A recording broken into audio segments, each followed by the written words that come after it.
Hello there, and welcome back to Real Conflict Zone. I'm your host, and before we dive into tonight's story, I want to thank each and every one of you for tuning in. Whether you're listening on your commute, taking a break from work, or settling in for the night, I appreciate you choosing to spend your time with us. If you're new to the channel, welcome to the community. We explore stories of survival, conflict, and the extraordinary things ordinary people do when pushed to their absolute limits.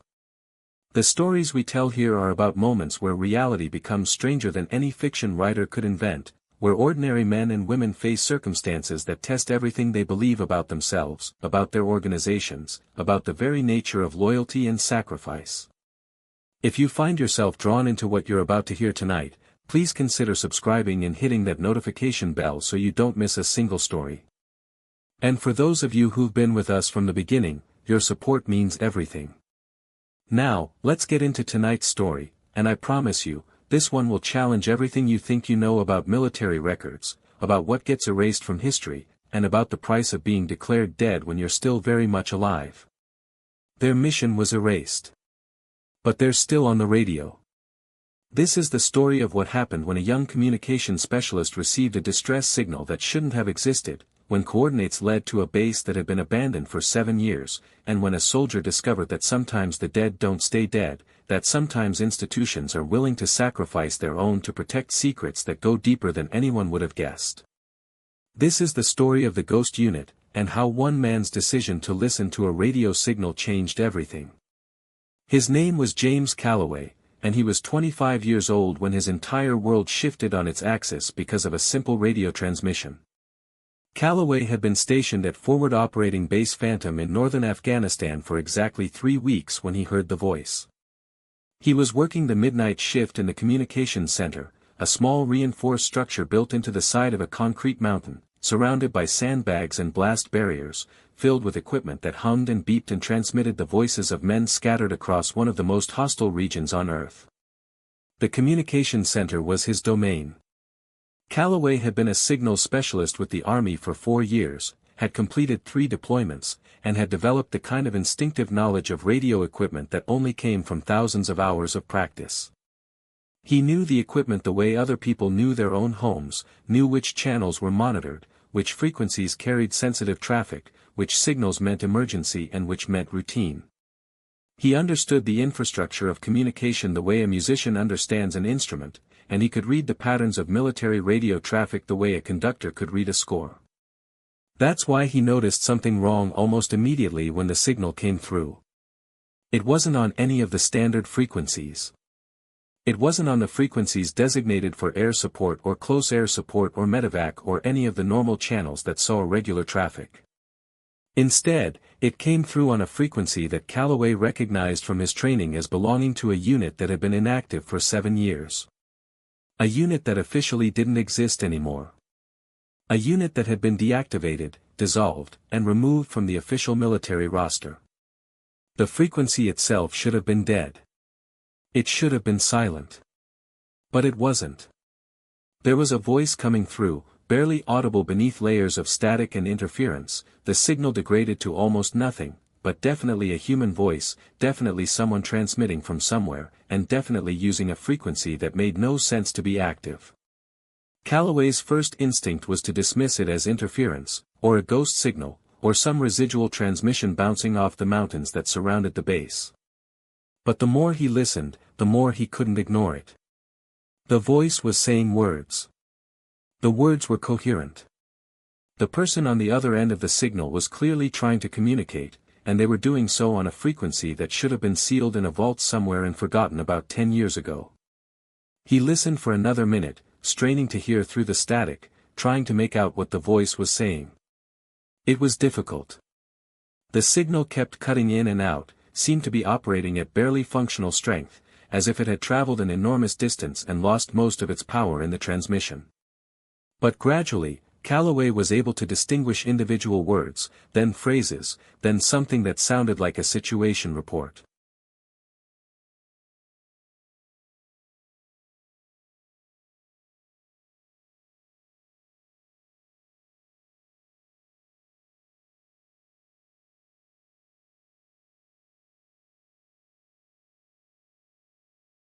The voice was distressed. That was the first thing that came through clearly. It was the voice of someone who had undergone significant trauma, someone operating at the edge of their physical and mental capacity, someone who was in a situation that had gone catastrophically wrong. The voice said things like, "Positions overrun," and "Casualties," and "We need extraction," and underneath it all, running through every transmission like a thread through fabric, was a desperate hope that someone was listening, that someone would respond, that someone could help. Calloway pulled his headphones closer, turned up the volume, leaned back in his chair, and made a decision that would set in motion a chain of events that would ultimately lead to the exposure of a conspiracy that went higher than anyone would have guessed and would cost the lives of more people than anyone could have predicted. He switched the frequency to his personal digital recorder, a device he wasn't supposed to use for classified communications but which he carried in his pocket anyway, and he began recording everything. The voice continued, and now that Calloway was giving it his full attention, he was able to pick up specific details. Call signs. Unit designations. A location.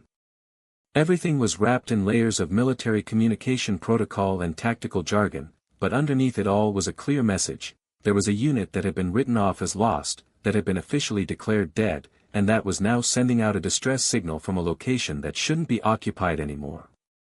The transmission lasted for approximately 47 seconds. When it ended, there was nothing but static again, the frequency returning to its normal dead state, as if the signal had never existed, as if Calloway had imagined it, as if the entire thing had been some kind of trick his exhausted mind had played on him during the long, dark hours of the midnight shift. Calloway sat back in his chair, removed his headphones, and stared at the equipment in front of him. He had what he would later describe as a complete moment of clarity, a moment where every possible consequence of what he'd just experienced came crashing down on him simultaneously. He understood that what he'd just heard was impossible. He understood that it violated every protocol and procedure he'd been trained to follow. He understood that the intelligent thing to do was to immediately report what he'd heard to his commanding officer and let the system handle it.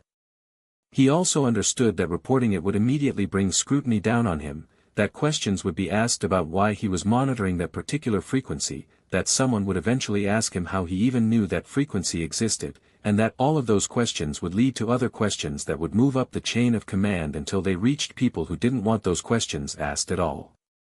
So Calloway did what he suspected many people would do in that situation. He did nothing. He sat in the communications center, listened to the static, and thought about what he'd heard. He thought about it for the rest of his shift. He thought about it while he tried to sleep during the day. He thought about it every moment when he wasn't required to be focused on something else. And then, 48 hours later, the signal came back. This time, Calloway was prepared. He was monitoring the frequency, had deliberately scheduled himself for the midnight shift to increase the odds of hearing something, and when the transmission came through, his digital recorder was already running. The signal was slightly clearer this time, still degraded and weak, but marginally more readable than the first transmission.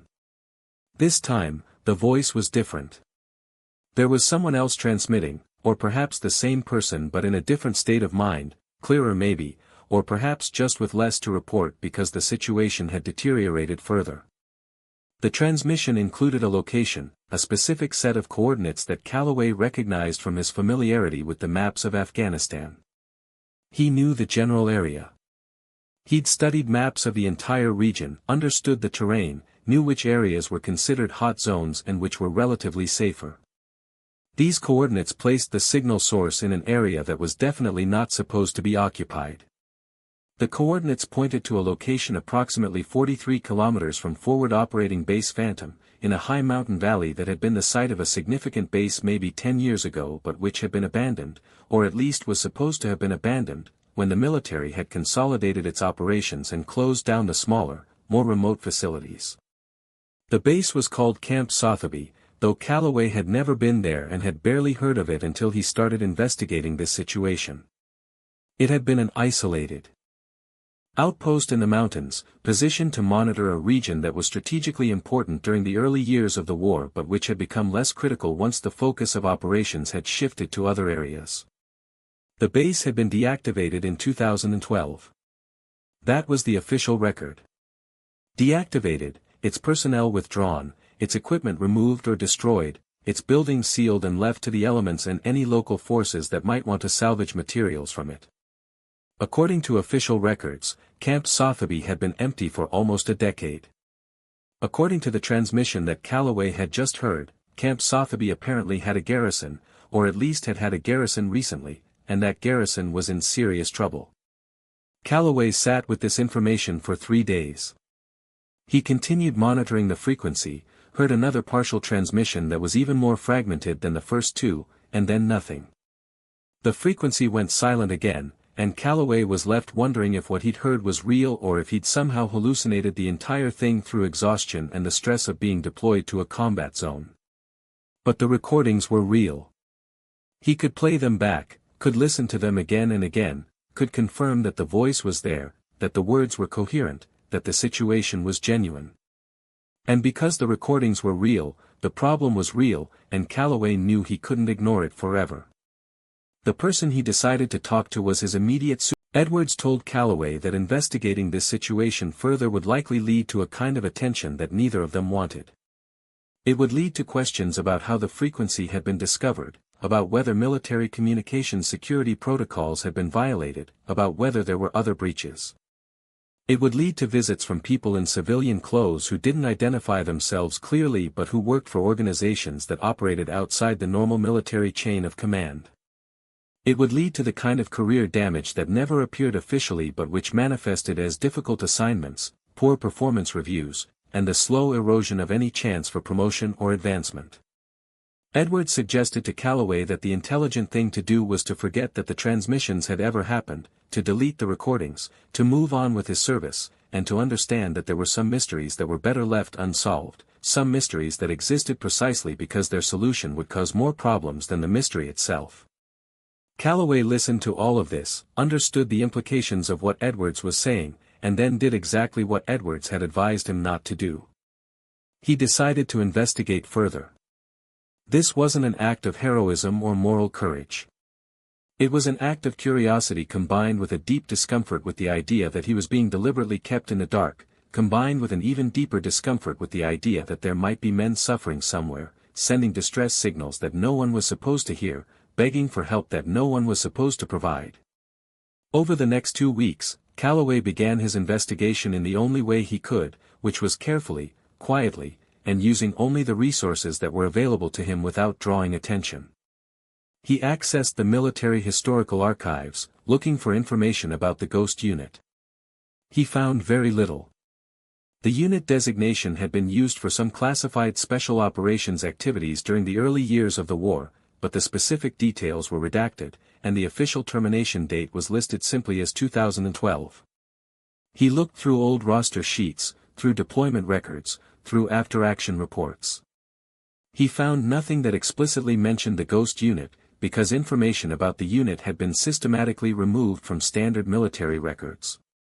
But he found small hints, small inconsistencies, small gaps in the records that suggested something had been deleted. He talked to older soldiers on the base, people who had been around for longer, who might have knowledge of the unit from the early days of the war. Most of them either didn't know anything or didn't want to talk about it.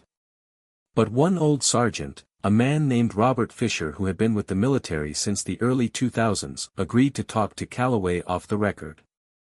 Fisher told Calloway that the Ghost Unit had been a highly classified team that operated under a Special Operations Command structure, reporting to people in the Pentagon and the CIA rather than going through the normal chain of command. The unit had been involved in counterintelligence operations, in tracking down high-value targets, in conducting operations in countries where the United States wasn't technically supposed to be conducting military operations.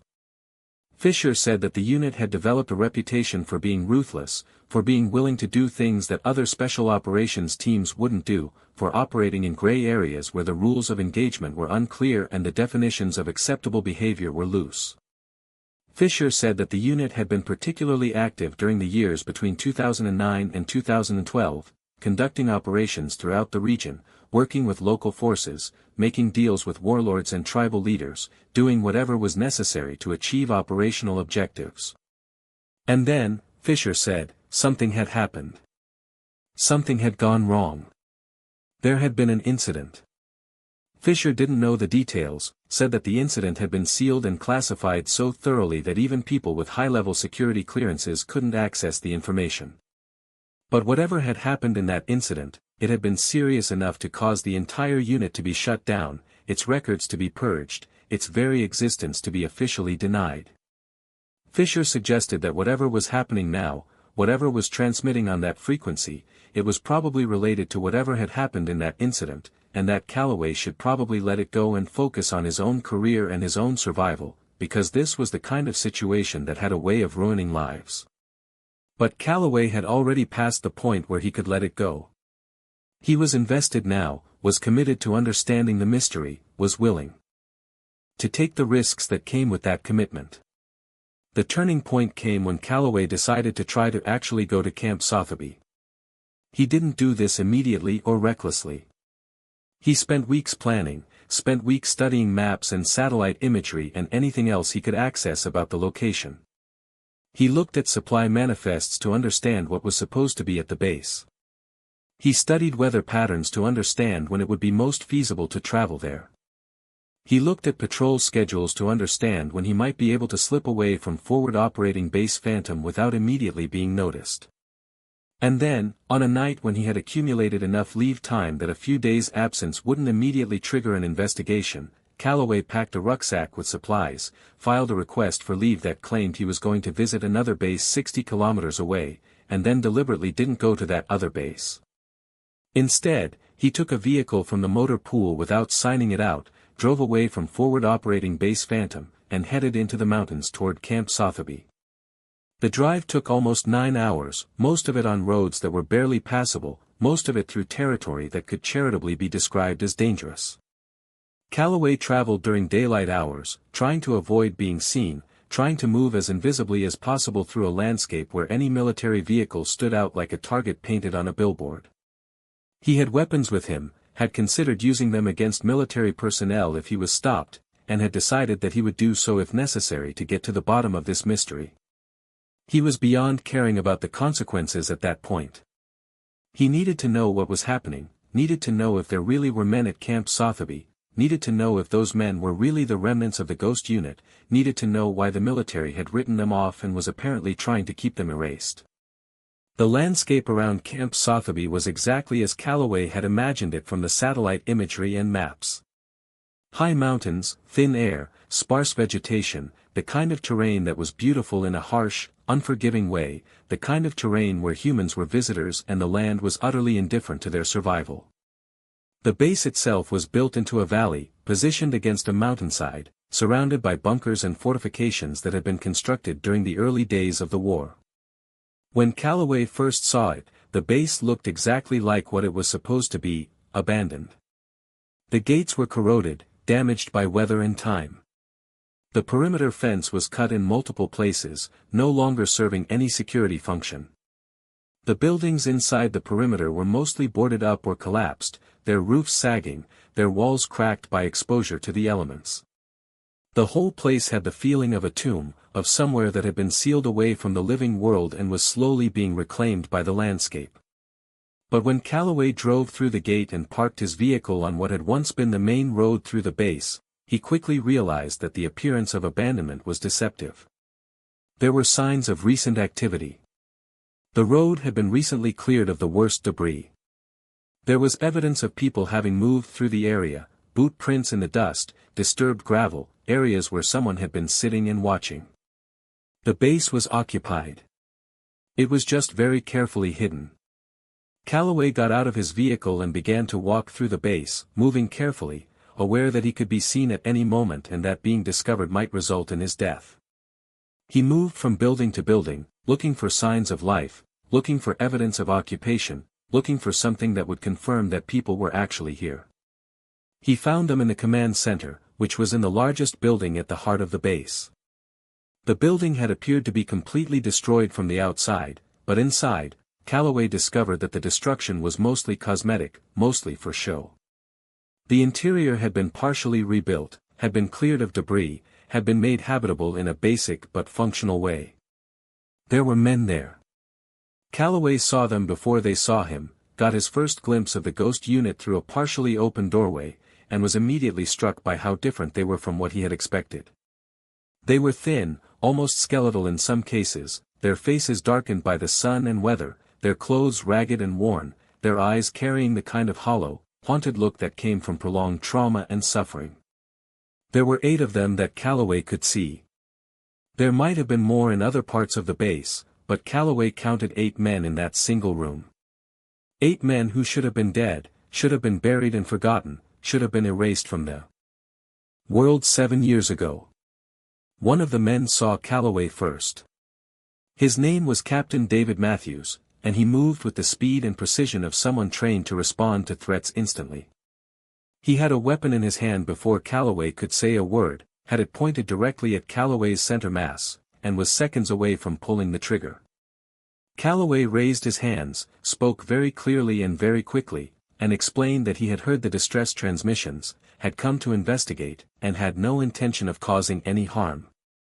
He explained that he was military, that he was from Forward Operating Base Phantom, that he wanted to understand what was happening. For several long seconds, nothing happened. Matthews had Calloway in his sights, and the situation balanced on a knife's edge, the possibility of violence hanging in the air like a physical presence. And then Matthews made a decision. He lowered the weapon, and he told Calloway to come inside and sit down, because they had a lot to talk about. What Calloway learned in that conversation would become the foundation for everything that would follow, for the events that would eventually lead to the exposure of a conspiracy that reached into the highest levels of the military and intelligence community.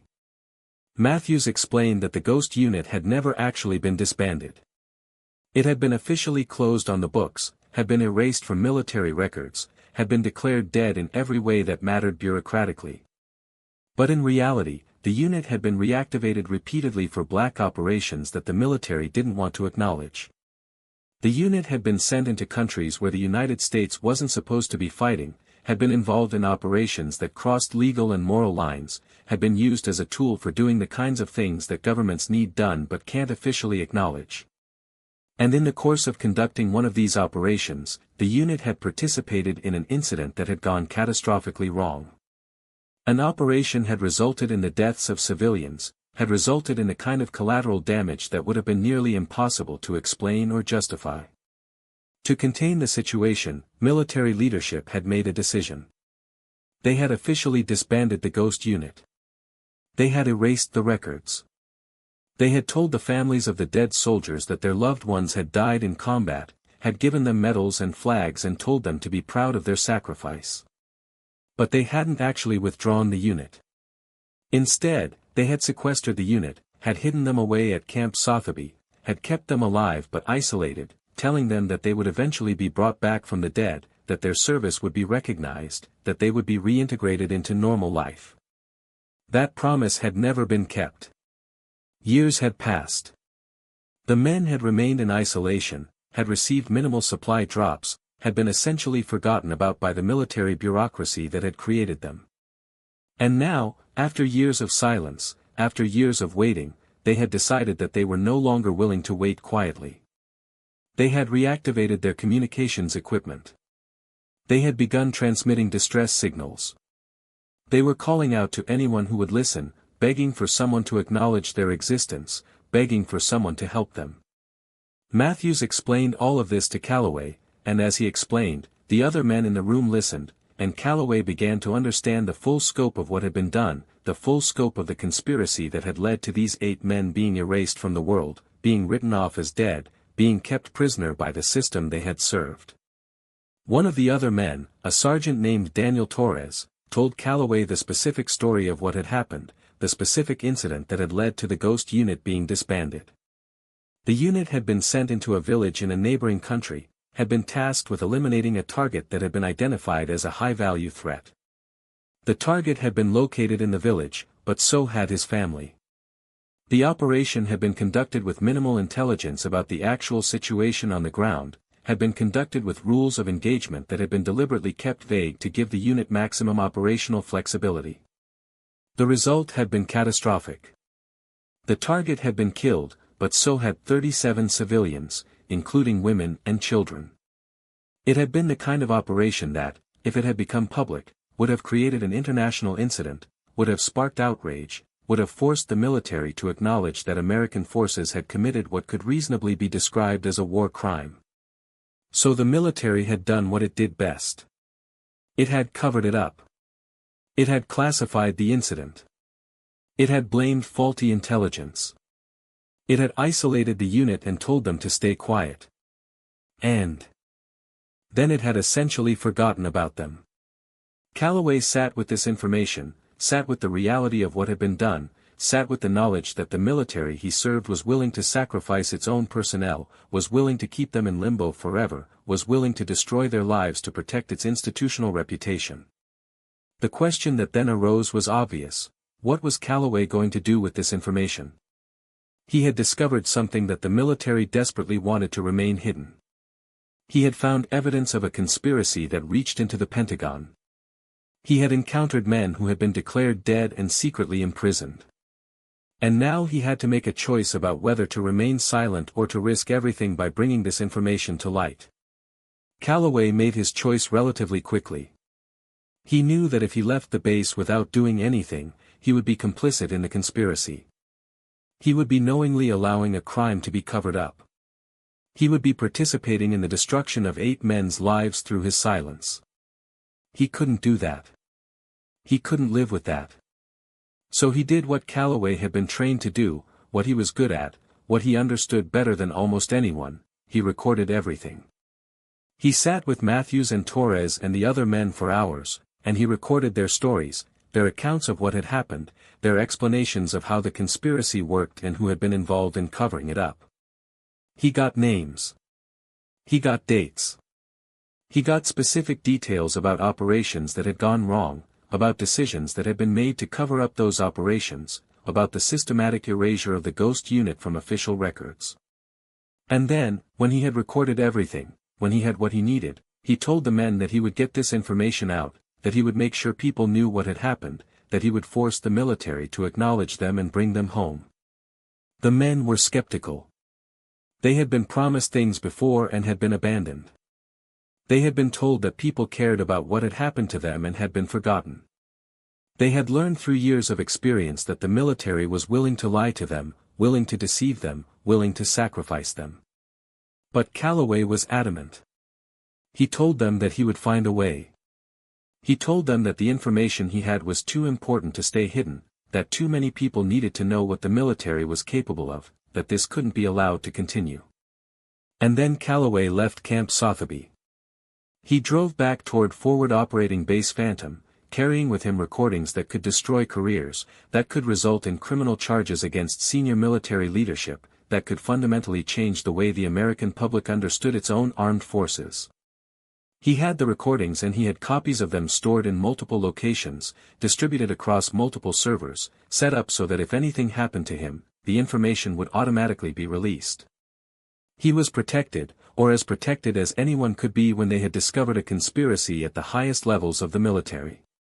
What Calloway didn't anticipate was how quickly the military would realize what he had done, how fast they would move to contain the situation, and how many resources they would be willing to expend to keep the story from becoming public. The first indication that something was wrong came when Calloway returned to Forward Operating Base Phantom and found that his quarters had been searched, that his personal effects had been gone through, and that his computer had been accessed without authorization. Someone knew that he had left the base. Someone knew that he had gone to Camp Sotheby. Someone was already moving to contain the threat that his discovery represented. Calloway went directly to Lieutenant Edwards and told him what had happened. Edwards's response was different this time. Instead of advising Calloway to remain silent, Edwards told Calloway that he was in serious danger, that the military would do anything to keep this story suppressed, that Calloway needed to get the information out as quickly as possible before anyone could stop him. Edwards helped Calloway contact a journalist, a woman named Sarah Mitchell who worked for one of the major news organizations and who had a reputation for investigating military abuses and institutional corruption. Edwards helped set up a secure communication channel. Calloway transmitted the recordings and the documentation to Mitchell, along with the full story of what he had discovered. And then Calloway waited, knowing that at any moment, someone could come to arrest him, to take him into custody, to disappear him the same way the ghost unit had been disappeared. What happened instead was that the military, recognizing that the story was going to break regardless of what they did, made a calculation. They decided that the best way to contain the damage was to get ahead of the story, to officially acknowledge what had happened, to make it seem like the ghost unit situation was something that the military had already been aware of and was already in the process of dealing with. They would control the narrative. They announced that the ghost unit had been discovered still occupying Camp Sotheby, that the men had been maintained there in a holding status pending the resolution of various legal and administrative issues related to the incident that had led to their isolation. They announced that the men would be brought back to the United States, would be medically evaluated, would be processed through appropriate channels, and would eventually be either reintegrated into the military or separated from service with appropriate benefits. It was a masterpiece of institutional spin, a way of taking a genuine scandal and transforming it into a story of the military policing itself, the military correcting its own mistakes, the military doing the right thing in the end. The story that Sarah Mitchell published was sensational, but it was no longer describing a hidden atrocity. It was describing a problem that the military had discovered and was now addressing. Nevertheless, the publication of the story created significant consequences for a lot of people. Careers ended.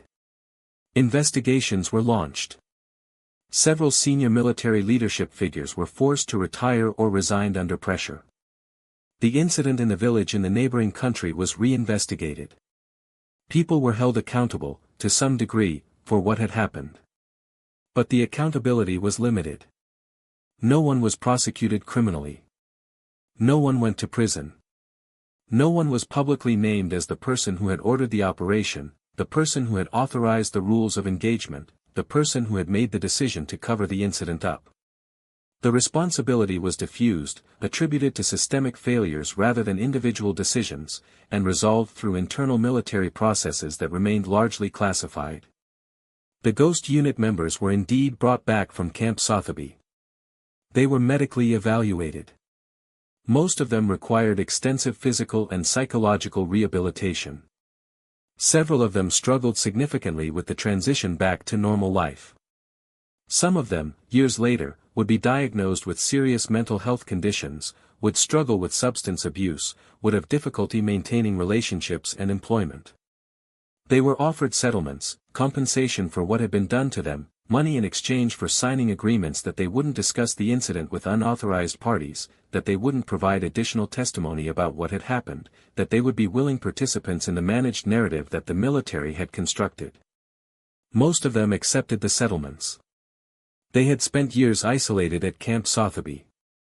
They had been told repeatedly that they were going to be brought back, and then had been forgotten about. They had been told that things would eventually return to normal. Accepting the settlement, accepting the money, accepting the restrictions on what they could discuss seemed like a small price to pay for getting their lives back, for being able to go home and try to rebuild some semblance of normal existence. The ghost unit, as an entity, ceased to exist. There was no official unit with that designation anymore. The frequency was sealed again, the records were classified even more thoroughly, and the whole incident was moved into the category of things that were technically public but which the government hoped people would eventually forget about. But people didn't forget. The story continued to circulate, continued to inform public discussion about military accountability, continued to serve as a cautionary tale about what could happen when institutions were allowed to operate without meaningful oversight. And Calloway, the young signals specialist who had set the whole process in motion, became someone that the military viewed with significant suspicion, someone who was transferred multiple times, someone whose career advancement was mysteriously stalled, someone who was made very aware through numerous subtle signals that he had done something that the institution could never fully forgive. Calloway finished his service obligations, was discharged from the military, and spent the rest of his life dealing with the consequences of his decision to investigate the distress signal. He received job offers that were mysteriously withdrawn. He was followed by people he suspected were government agents. He received threats, some direct and some indirect, all of them sending the message that he had violated something sacred by exposing what the ghost unit had revealed about the military. But he never regretted the decision. In interviews years later, when he was willing to talk about what had happened, Calloway said that hearing those distress signals, knowing that there were men reaching out for help, knowing that the system had abandoned them, knowing that he had the ability to do something about it, he never could have remained silent. Whatever consequences he faced were worth it because he had given those men their lives back, had forced the military to acknowledge them, had prevented them from being forgotten forever. The men of the Ghost Unit went through their own versions of this process, each of them dealing with their own particular consequences of having been brought back from the dead. Some of them spoke publicly about their experiences, gave interviews, wrote memoirs, tried to share their story with the world. Others retreated from public life, wanted nothing to do with the attention, wanted only to move on and try to put the experience behind them. Captain David Matthews, the unit leader, spent years working. Captain David Matthews, the unit leader, spent years working with military psychologists and trauma specialists, trying to process what had been done to him and to his men. He gave interviews, became a reluctant spokesman for the victims of military institutional abuse, and advocated for policy changes that would prevent similar situations from occurring in the future. Matthews struggled with the transition more than some of the others. He had been responsible for his men while they were isolated at Camp Sotheby, had made the decision to start transmitting distress signals, had carried the weight of leadership in a situation where leadership had become almost meaningless because there was nowhere to lead, no mission to accomplish, no objective beyond survival. Sergeant Daniel Torres, the man who had described the specific incident that had led to the unit's isolation, became a writer. He published a detailed account of his experience, a memoir that described life at Camp Sotheby in unflinching detail, that talked about the psychological effects of being declared dead, that explored what it meant to exist in a kind of limbo between life and death, between the living world and official non-existence. Torres's book became a bestseller, was adapted into a documentary, and generated significant ongoing attention to the Ghost Unit story. But for every man who was willing to publicly discuss what had happened, there was another who wanted nothing more than to disappear back into obscurity. Some of the Ghost Unit members changed their names, moved to different states, attempted to construct entirely new identities where no one knew about their military service, where no one knew about Camp Sotheby, where they could simply be ordinary people living ordinary lives. The psychological toll of their experience had been so severe that many of them were willing to do nearly anything to escape the attention, the scrutiny, the constant reminders of what they had endured. One of the men, a specialist named Michael Chen, was found dead in his apartment 3 years after being brought back from Camp Sotheby. The official cause of death was ruled a suicide, though the circumstances were complex enough that some people questioned whether that was the complete story. Chen had been struggling significantly with adjustment, had been diagnosed with severe PTSD, had been prescribed multiple psychiatric medications, and had been increasingly withdrawn in the months before his death. His family disputed the suicide ruling, suggested that Chen had been vulnerable, had been the subject of ongoing harassment by government agents who wanted to ensure his continued silence, but their questions were never fully investigated. Another man, Corporal James Rivera, developed severe substance abuse problems within months of returning to civilian life. He had been sober during the entire 7 years at Camp Sotheby, had used routine and discipline to maintain his mental health despite the circumstances. But once he was back in the United States, once he was surrounded by civilian culture and civilian access to substances, something broke inside him. He began using drugs heavily, was arrested multiple times, cycled through rehabilitation programs, and eventually overdosed in a motel room in Nevada. His death was ruled accidental, attributed to the dangers of opioid addiction, but it happened to a man who had been healthy and functional just months before, a man who had been able to endure years of isolation but who couldn't endure the transition back to normal life. The other members of the unit experienced their own versions of struggle. Some found civilian employment and attempted to move forward. Some remained loosely connected to military culture through veteran organizations and support groups. Some drifted, unable to find purpose or direction, unable to reconcile their experiences with any coherent narrative about what their lives were supposed to mean.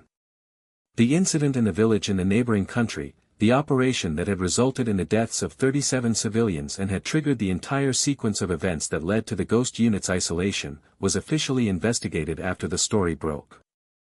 The investigation was conducted by internal military investigators, people who reported to the same institutional hierarchy that had been responsible for the cover-up in the first place. The investigation concluded that there had been failures in the intelligence analysis, that the rules of engagement had been interpreted too broadly, that the operation had been conducted with insufficient preparation and planning. But it concluded that these failures had been systemic rather than the result of individual criminal intent. No specific commander was identified as having made a deliberate decision to ignore civilian casualties. No one was charged with a crime. The investigation essentially diffused responsibility so thoroughly that no one could be held accountable for anything.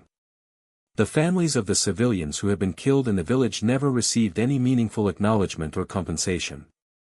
The incident was classified, remained largely unknown outside of military and intelligence circles, and the village itself, damaged by the operation, was slowly rebuilt by international humanitarian organizations. But for the people who had lived there, for the families who had lost relatives, there was no official admission of wrongdoing, no apology, no explanation beyond the classified information that was never shared with them. This is where the ghost unit story becomes complicated, becomes difficult to present as a simple narrative of wrongdoing exposed and justice served. The story that was told publicly, the story that Calloway helped to expose, was framed as a success, as an example of the system eventually working, as evidence that institutional corruption could be overcome if brave individuals were willing to speak out. But the reality was considerably more ambiguous. The ghost unit members were acknowledged, were brought back from Camp Sotheby, were given compensation. But the systemic problems that had led to their isolation were not fundamentally addressed. The military still operates black operations programs that exist outside of normal oversight.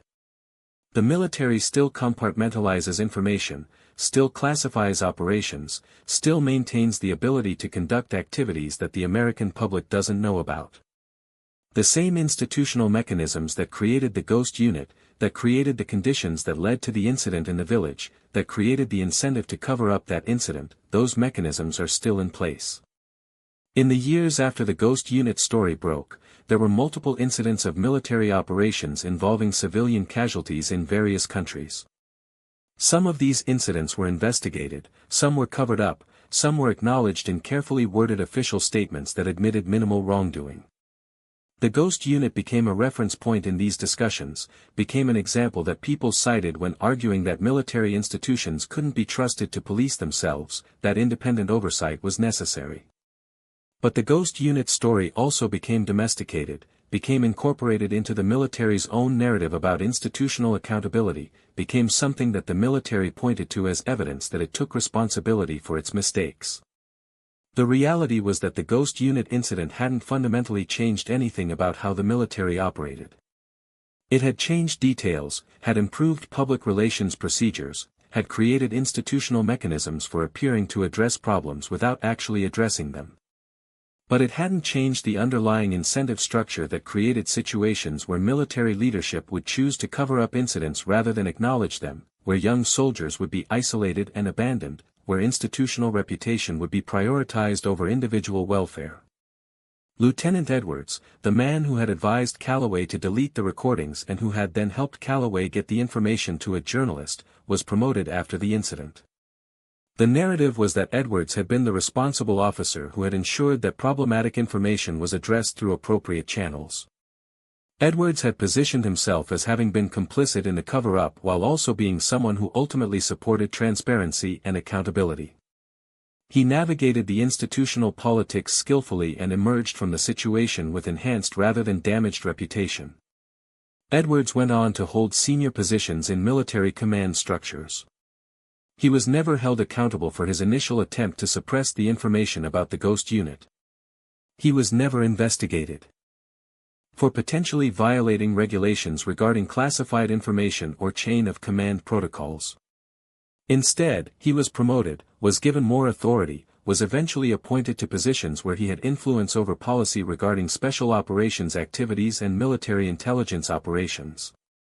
This is perhaps the most troubling aspect of the ghost unit story. The individuals who exposed the conspiracy faced significant consequences for their actions.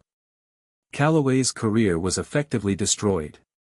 The men of the Ghost Unit endured years of isolation and ongoing psychological damage. But the people who created the conditions that led to the conspiracy, the people who made the decisions to cover up the incident, the people who were responsible for maintaining the institutional mechanisms that enabled the conspiracy, many of those people faced minimal consequences or no consequences at all. Some of them were promoted.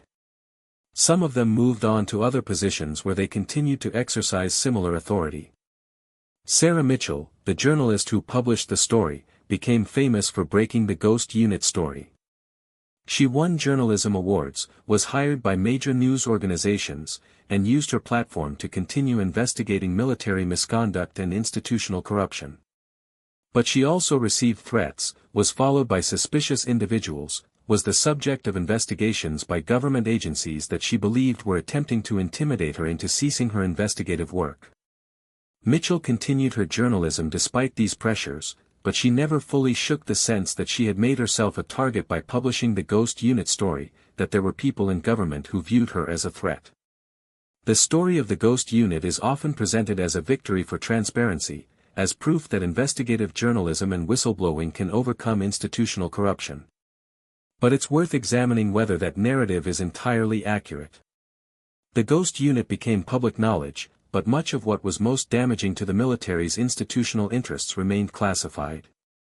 The incident in the village remained classified. The details of the decision-making process that led to the cover-up remained classified.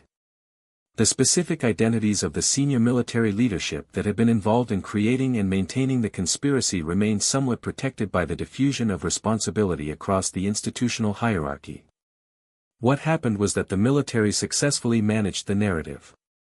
The military acknowledged a problem that had already been exposed, framed it as something that the military was addressing, positioned itself as part of the solution rather than as the perpetrator of the problem. The story broke, the news media covered it intensely for several weeks, public attention gradually shifted to other issues, and the Ghost Unit incident became a historical event rather than an ongoing crisis. In the years since the incident, the Ghost Unit has become a subject of popular culture. There have been documentaries, there have been books, there have been podcasts and television shows exploring the story. The story has been dramatized, adapted, reinterpreted. Some versions of the story emphasize Calloway's heroic decision to expose the conspiracy. Other versions emphasize the tragedy of what was done to the Ghost Unit members. Still other versions focus on the institutional corruption that enabled the cover-up. But as time has passed, as the original incident has receded into history, the Ghost Unit story has become increasingly separated from its original context, from the ongoing reality of military operations and institutional corruption. The Ghost Unit is now largely viewed as a historical event, something that happened, something that was dealt with, something that is now past. The implications of what the Ghost Unit story reveals about military institutions, about the willingness of institutions to sacrifice individuals to protect institutional interests, about the limits of institutional self-correction, those implications have become less prominent in cultural memory. Calloway himself has lived a quiet life in the years since his discharge from the military. He rarely gives interviews, rarely speaks publicly about his experience, has been largely successful in maintaining his privacy despite the historical significance of the role he played in exposing the Ghost Unit conspiracy.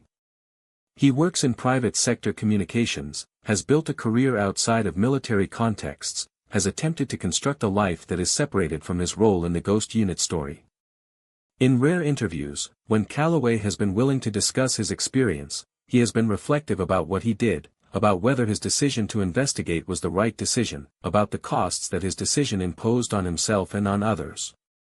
Calloway has said that if he had known at the time what consequences would follow from his investigation, if he had known the threats he would face, the career difficulties he would experience, the ongoing suspicion that would follow him, he still would have made the same decision. But he also acknowledged that making that decision had fundamentally altered the trajectory of his life, had imposed significant burdens on him, had cost him opportunities and relationships and peace of mind that he would have otherwise had. This raises a difficult question about the nature of institutional corruption and the personal costs of exposing corruption. There's a narrative that exists in American culture, a narrative about whistleblowers and investigators and journalists who expose institutional wrongdoing, about how these individuals perform an essential function in a democratic society, about how the public benefits from their courage and integrity. But there's often less attention paid to the personal costs that these individuals bear, to the ways that their lives are fundamentally altered by their decision to speak out, to the ways that institutions protect themselves against the threat that whistleblowers represent. The military treated Calloway as a threat not because he had done something legally wrong but because he had threatened the military's control over its own narrative, because he had forced the military to acknowledge something that it preferred to remain hidden. And the military had the resources and the institutional power to make Calloway pay a price for that threat. The military couldn't prosecute him because he hadn't broken the law. But the military could ensure that his career was damaged, that his reputation within military circles was negative, that he faced barriers and suspicion that would follow him throughout his life. This is perhaps the most important lesson embedded in the Ghost Unit story. The story is often presented as a triumph of transparency and accountability. But it's also a story about the power of institutions to protect themselves, about the limits of individual action in the face of institutional power, about the ways that institutions can absorb criticism and reform narratives without fundamentally changing the underlying structures that created the problem. The Ghost Unit itself has become myth. There are conspiracy theories about the Ghost Unit that are completely unfounded, that claim the unit was involved in operations that there is no evidence it conducted, that suggest the unit was being used for purposes that go far beyond what the historical record supports. Some of these theories have become widespread enough that people who encounter the Ghost Unit story through popular culture may come away with a dramatically inaccurate understanding of what actually happened. But this is also part of how institutional corruption maintains itself. The actual Ghost Unit story, the specific details of what was done and who was responsible, becomes less important than the mythologized version of the story. The public remembers that there was a military unit that was hidden away, that there was a cover-up, that a brave soldier exposed it. The public may not remember or may not know the details about what actually happened, about the systemic nature of the corruption, about the limited consequences that the corruption ultimately imposed on the people responsible for it. In recent years, there have been additional revelations about military operations and intelligence activities that have revived interest in the Ghost Unit story. Some of these revelations have involved operations in various countries that involve some of the same elements that characterize the Ghost Unit, some of the same institutional dynamics, some of the same attempts to maintain secrecy about military activities. The Ghost Unit story has resurfaced as a reference point, as a reminder that the military has a history of conducting hidden operations and covering up problems that arise from those operations. The men of the Ghost Unit themselves have mostly receded from public view. Captain Matthews continued to work as a consultant on military affairs, speaking to policymakers about the importance of institutional accountability and transparency. Sergeant Torres continued his writing career, published additional works about military culture and the experiences of service members. The others have largely stepped back from public life, have attempted to build private lives and to move beyond their association with the Ghost Unit. But the trauma of their experience remains with them. Many of the surviving members of the Ghost Unit have ongoing mental health challenges, continue to receive treatment for PTSD, continue to struggle with the effects of having been declared dead and isolated for 7 years. The official compensation that they received, while substantial, has not erased the psychological and emotional damage that was done to them. Some of them have built successful lives despite their trauma. Others have struggled significantly, have faced difficulties that they attribute directly to their experience at Camp Sotheby. The families of the civilians who were killed in the village have not received comparable recognition or compensation.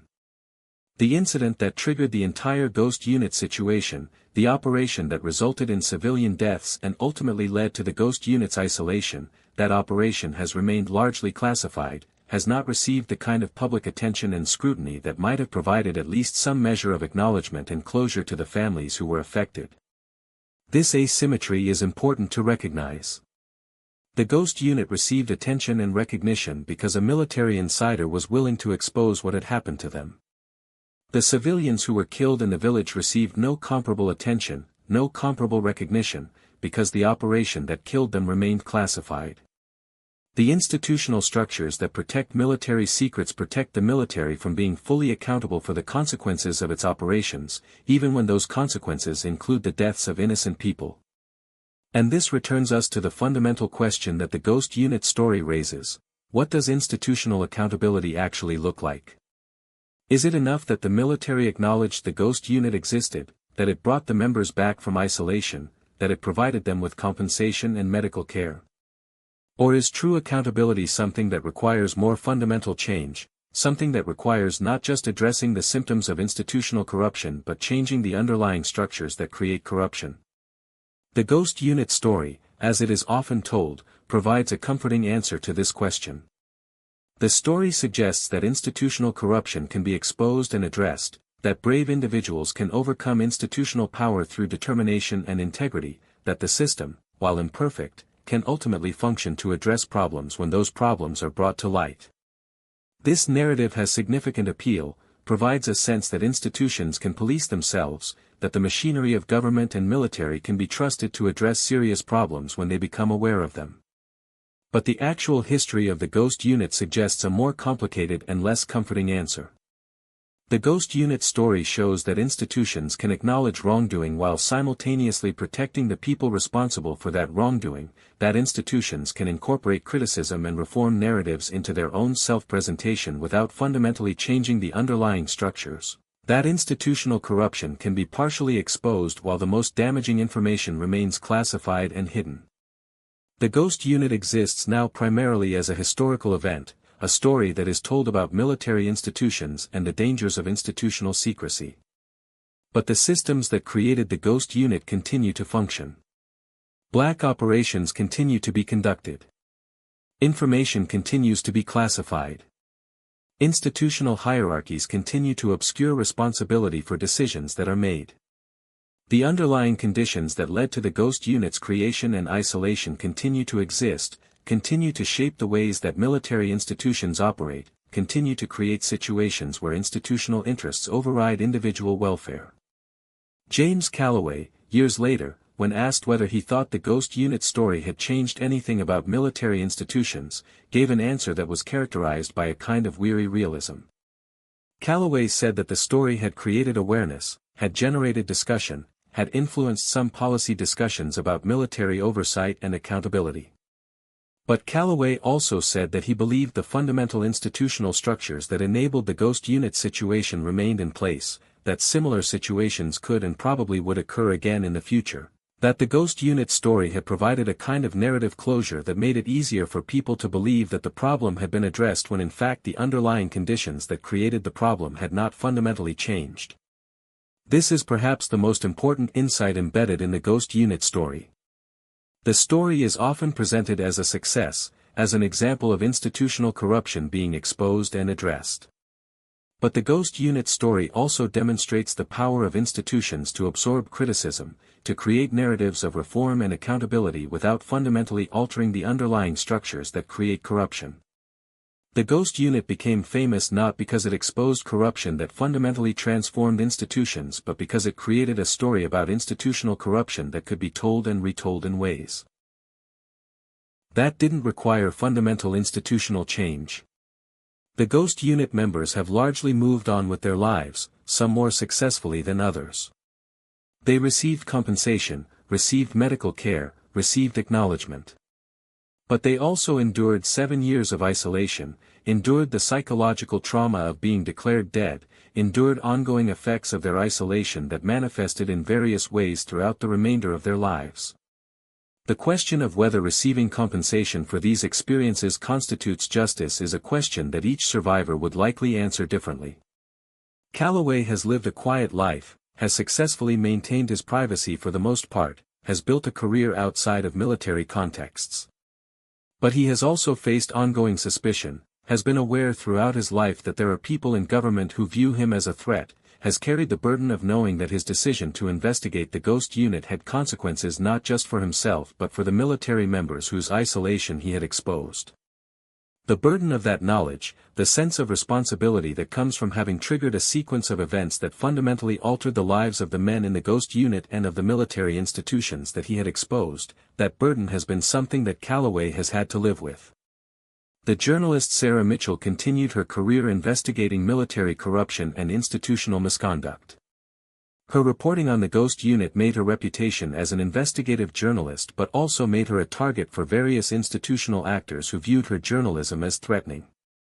Mitchell has spoken about the personal costs of her investigative work, about the sense of constantly being watched, about the obstacles that have been placed in her way by government agencies that viewed her journalism as contrary to their interests. These personal stories, the individual costs borne by the people who exposed institutional corruption, are important to understand. The narrative of whistleblowing and institutional reform that is often told in American culture tends to focus on the importance of the information that is exposed, on the public benefit that comes from transparency, on the heroism of the individuals who are willing to speak out. But there is often less attention paid to the personal consequences that these individuals bear, to the ways that institutions inflict costs on people who threaten institutional interests, to the imbalance of power between individuals and institutions. The Ghost Unit story is ultimately a story about power, about the power of institutions to classify information, to hide activities, to sacrifice individuals to protect institutional interests, and about the limited power of individuals to overcome institutional power through determination and integrity. The story is also about the ways that institutions respond to exposure and criticism, about the ways that institutions incorporate reform narratives into their own self-presentation, about the ways that institutions can create the appearance of change without fundamentally altering the underlying structures that created the problem. In the years since the Ghost Unit story became public, the phrase, Ghost Unit, has entered the vocabulary of military and intelligence criticism. When people talk about covert military operations, about hidden programs, about institutional secrecy, they often reference the Ghost Unit as an example of what can happen when military operations are conducted without meaningful oversight or transparency. The Ghost Unit has become a symbol, a reference point for understanding the dangers of institutional corruption and secrecy. But the historical Ghost Unit, the actual men who served in the unit and who were isolated at Camp Sotheby, have largely receded from public consciousness. They have been replaced by the mythologized version of the Ghost Unit, by the story that circulates in popular culture, by the narrative that has been incorporated into discussions of military accountability and transparency. The actual experiences of the men in the Ghost Unit, the specific details of what they endured, the ongoing effects that their isolation has had on their lives, these things have become less prominent than the symbolic importance that the Ghost Unit story has acquired. And this is perhaps fitting, in a way. The Ghost Unit story ultimately is not about the specific men who served in the unit. It is about the institutional structures that created the conditions for the unit's isolation, about the ways that institutions prioritize their own interests over the welfare of the people who work for them, about the limited ability of individuals to overcome institutional power, about the ways that institutions can absorb criticism and reform narratives without fundamentally changing. The story of the Ghost Unit is a story that continues to resonate because it speaks to fundamental questions about the nature of institutions, about the balance between institutional power and individual integrity, about the possibility of accountability within large hierarchical structures. The story suggests, at least on the surface, that individual action can matter, that courage and integrity can overcome institutional corruption. But the story also suggests that institutional corruption is deeply rooted, that individual action can expose corruption but may not be able to fundamentally transform institutions, that the personal costs of exposing institutional corruption can be significant. This is the legacy of the Ghost Unit, a story that suggests both the possibility of accountability and the limitations of that accountability, a story that demonstrates both the power of individual action and the limits of individual power in the face of institutional structures, a story that raises important questions about military institutions, about secrecy, about the balance between institutional security and democratic accountability. The Ghost Unit itself no longer exists. The frequency has been sealed, the records have been classified, the unit has been officially dissolved. But the story of the Ghost Unit continues to circulate, continues to inform discussions about military institutions, continues to raise questions about the nature of institutional accountability and the costs of institutional corruption. And that story, however imperfectly it may reflect the actual history of what occurred, continues to serve as a reminder that institutions are capable of extraordinary wrongdoing, that individuals have the capacity to expose that wrongdoing despite significant risks, and that the process of accountability, while important, is often incomplete and insufficient to address the underlying problems that created the corruption in the first place. This has been the story of the Ghost Unit, the story of a young signal specialist who heard a distress signal that shouldn't have existed, who decided to investigate despite the warnings he received, who exposed a conspiracy that reached into the highest levels of military and intelligence institutions. It is a story about the power of institutions to hide wrongdoing and the power of individuals to expose that wrongdoing. It is a story about the costs of truth-telling and the ways that institutions retaliate against those who threaten institutional interests. And it is a story that continues to resonate because it speaks to fundamental questions about the nature of power, accountability, and the possibilities and limitations of individual action in the face of institutional structures. Thank you for listening to Real Conflict Zone. If you found this story compelling, if you found yourself thinking about the questions it raises about institutional accountability and individual integrity, I encourage you to think more deeply about these issues, to consider what they mean in the context of your own relationship to institutions, to think about the balance between institutional security and democratic transparency. And if you have your own story to share, your own experience with institutional wrongdoing or individual courage in the face of institutional power, I encourage you to reach out. We are always looking for new stories, new perspectives on these fundamental questions about power and accountability and the nature of institutions in a democratic society. Thank you again.